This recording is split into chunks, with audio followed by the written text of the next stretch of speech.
wholeheartedly thank all our students and parents supporting our 20 years of journey.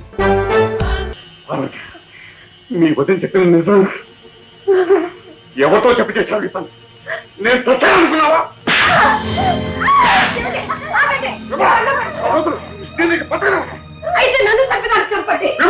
చెప్పు, ఈ కథంతా నీకు తెలియకుండా నడిచిందా? మనస్సు ఉండబట్టలేక ఒక్కసారి మా వాళ్ళ ఇంటికి వెళ్ళి చూసి రమ్మన్నానండి. అందుకే వాడు ఇల్లు ఇల్లాన్ని కూడా చూసుకొచ్చాడు. అంతా వింటున్నాను డాడీ, ఇందులో అమ్మ తప్పేం లేదు. అయితే నేను ఎవరింటికి వెళ్ళొద్దంటే వెళ్ళకూడదు అనుకున్న ఆ ఇంటికి ఎందుకు వెళ్ళావు? ఆ అమ్మాయితో సరసాలేదు కాదు. మీరు వద్దనుకుంటున్నారన్న సంగతి తెలియకముందే మా ఇద్దరు మనసులో కలిసాయి కనుక. పార్వతి, నువ్వు అనవసరంగా ఈ విషయంలో జోక్యం కల్పించుకోకు. నువ్వు ఇక్కడి నుంచి వెళ్ళి ప్లీజ్.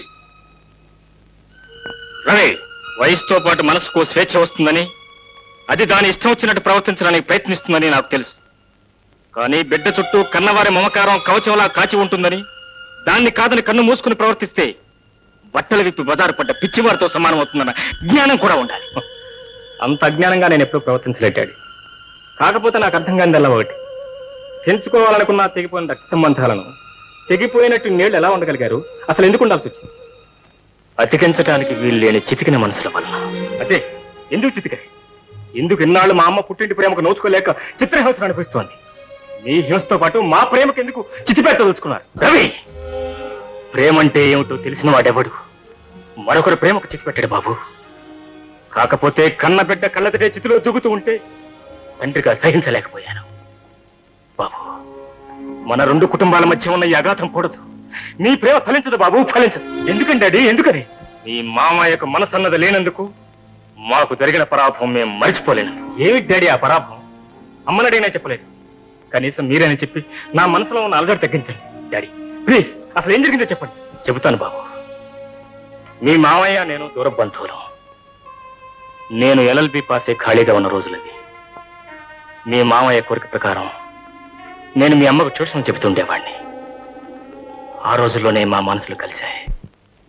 పార్వతి, పెళ్ళంటూ ఈ జన్మలో చేసుకుంటే నిన్ను తప్ప మరెవరిని చేసుకోవాలని ప్రమాణం చేస్తున్నా. కాకపోతే నాకు ఉద్యోగం దొరికి నా కాళ్ళమే నేను నిలబడే వరకు నాకు వ్యవధి కావాలి. ఈలోగా మా అన్నయ్య నా మెడలోంచి మరెవరికో కట్టబెడతాడు. అసలు ఈ ఆలోచనలన్నీ దేనికి? ఒక్కసారి ధైర్యంగా వచ్చి మా అన్నయ్యని అడగకూడదు? నేనా? అవును, నిన్నే నమ్ముకొని నీకే మనసిచ్చిన నాకు నువ్వే ధైర్యం ఇవ్వలేకపోతే ఇక ఆడదాన్ని అన్నయ్య మాటకు ఎదురు చెప్పే సాహసం నాకెక్కడి నుంచి వస్తుంది చెప్పు. సరే పార్వతి, మీ అన్నయ్యని అడుగుతా. సంతోషంగా? తప్పకుండా వస్తావు కదా?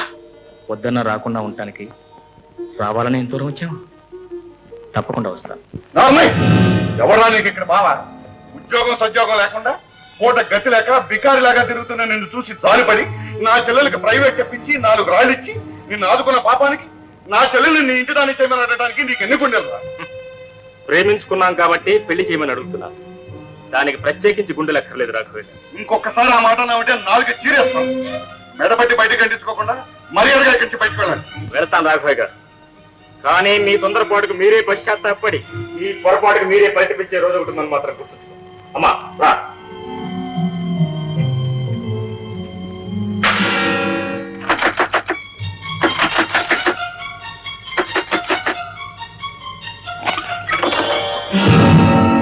ఏమిటి ఏగాడప్పుడు?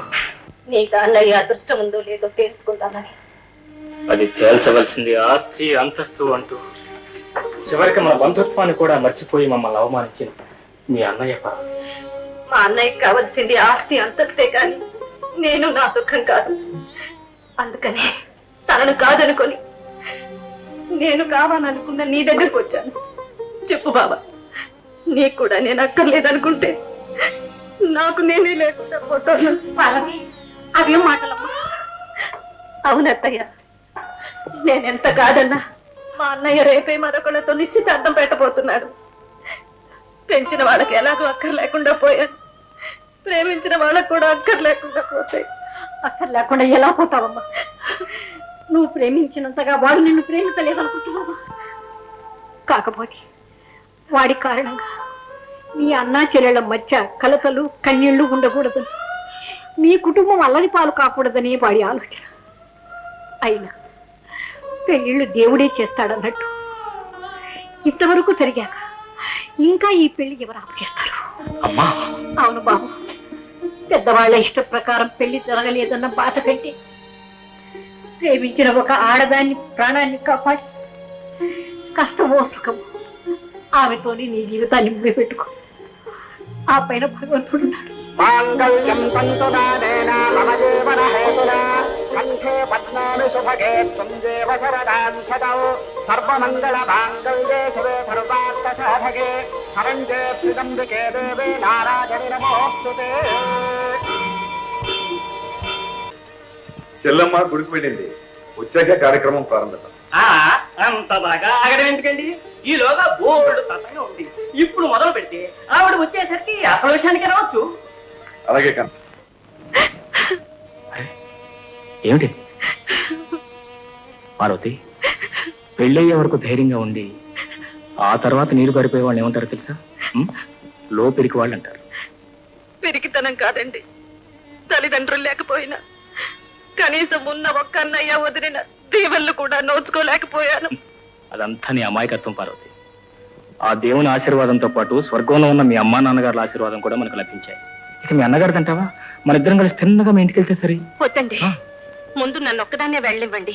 ఇదేమిటి పార్వతి, పెళ్లి కాగానే ఎడబాట? ఎడబాటు కాదండి, సర్దుబాటు. ముందు నేను ఇంటికి వెళ్ళి మన పెళ్లి సంగతి చెప్పి ఆ తినే చివాట్లేవో నేను తిన్నాక మీరొద్దురు గాని. పార్వతి, ఇప్పటికే పిరికి వాళ్ళ ప్రవర్తించాను. ఇంకా నేను క్షమించండి. ఈ ఒక్కసారికి నా మాట వినండి. ఇక జీవితాంతం నేను మీ మాట వింటాను. నేను వెళ్ళిన 1 గంట తర్వాత రండి. 1 గంట తర్వాత సరే, నీ ఇష్టం వచ్చినట్టు. కానీ 1 గంట కంటే ఎక్కువ ఉండలేదు. నేను మాత్రం ఉండగలనా? అయ్యా రాజభయ్య గారు, తాముడాలు పుచ్చుకుని వేళ అయిపోతుంది. అమ్మాయి గారు ఇంకా రాలేదు. వస్తూనే ఉంటుంది.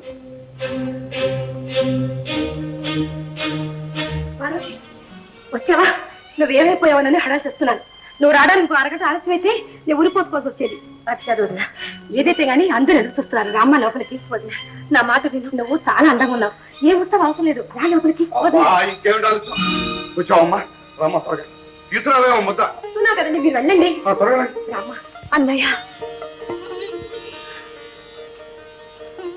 ఏమిటమ్మా? అన్నయ్య, నాకు ఏ లోటు రానిడమ్మా ఈ అన్నయ్య. నీకు నేను తోడుంటాను. రామ్.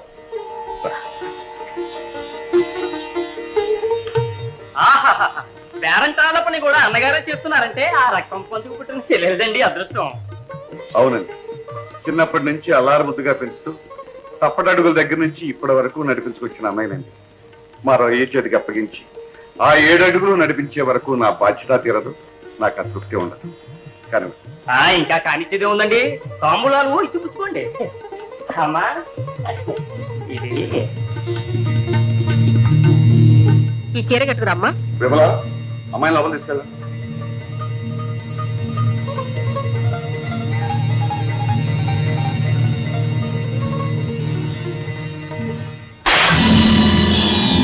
పార్వతి, ఏమిటి పని? అవును వదిన, నేనెంత చెబుదామనుకున్నా మీరిద్దరు వినిపించుకోకుండా నా నోరు నొక్కి నన్ను ఒక బొమ్మలా వాళ్ళ ముందు నిలబెట్టారు. ఏమిటి మనం చెప్పదలుచుకుంది?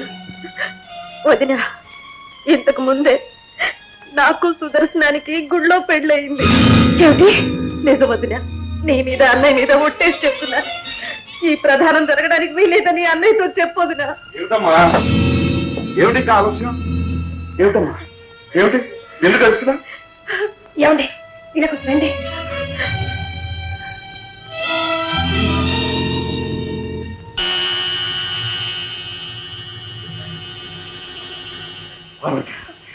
మీ వదిన చెప్పిన నిజం ఎవరితో చెప్పి చేశాను ఈ పని? నేను తొచ్చానుకున్నావా?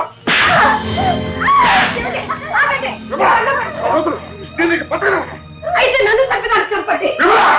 అవునండి, తనకిష్టమైన వాడిని తను పెళ్లి చేసుకుంది. ఇష్టం లేని పెళ్లి చెయ్యాలనుకుని పొరపాటు చేసింది మనమండి. దానికి ప్రాయశ్చిత్తంగా నన్ను చంపి మీరు చచ్చిపోండి. నా మాట వినండి, ఈ గొడవంతా తర్వాత పెట్టుకుందా. నువ్వు వచ్చినప్పటికీ చదివి చెప్పి పంపించండి. ఏమండి?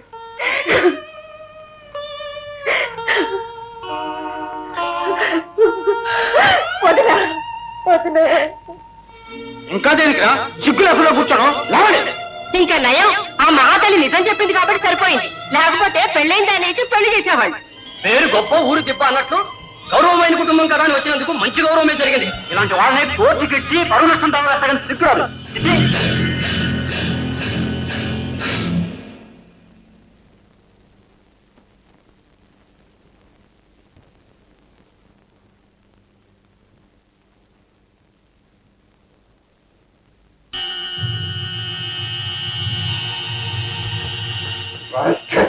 ఎంత పని చేశావా?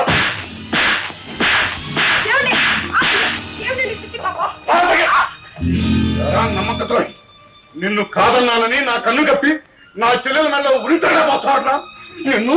అన్నయ్య, ఆయన ప్రాణం అక్కర్లేదు, ఇదిగో ఇందులో ఉంది.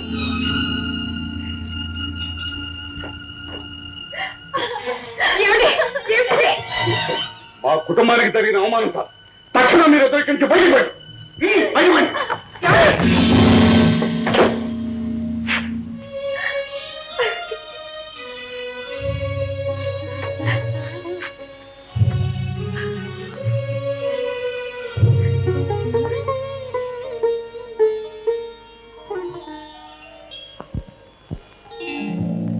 అర్థమైందా బాబు? నేను కొట్టగలిగుండి కూడా కొట్టకుండా, తిట్టగలిగుండి కూడా తిట్టకుండా ఆ అవమానాన్ని ఎందుకు భరించానంటావు? తను చేస్తున్న అవమానానికి తనే పశ్చాత్తాపడి మమ్మల్ని క్షమాపణ వేడుకునే రోజు ఏదో ఒకనాడు వస్తుంది కదా అని. కానీ ఈ రోజు వరకు మీ మామయ్యలో ఎలాంటి మార్పు లేదు. తన పుట్టింటి వాడి ప్రేమ కోసం మీ అమ్మ కార్చే కన్నీరు ఆగలేదు. బాబు, ఈ స్థితిలో నువ్వు తొందరపడితే కన్నీటికి మరో కన్నీరు చేరుస్తావే తప్ప ఎవరి కన్నీరు తీర్చలేమన్నదే నా బాధ. అర్థమైందండి.